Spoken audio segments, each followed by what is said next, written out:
दोस्तों आप सभी तो च्युइंगम खाए ही होंगे, लेकिन दोस्तों क्या होगा जब बहुत सारी च्युइंगम के ऊपर रोड लोडर को चला दिया जाए।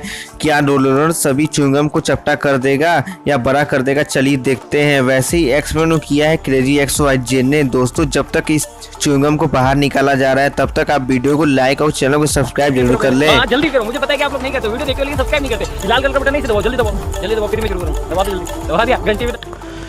दोस्तों वो समय आ गया जिसका आपको बेसब्री से इंतजार था। वैसे दोस्तों जब सारी च्युइंगम के ऊपर रोड लोडर को चलाया गया तो सारी च्युइंगम रोड लोडर के में चिपक गई। दोस्तों वीडियो पसंद आई हो तो चैनल को सब्सक्राइब और वीडियो को लाइक जरूर कर दीजिए।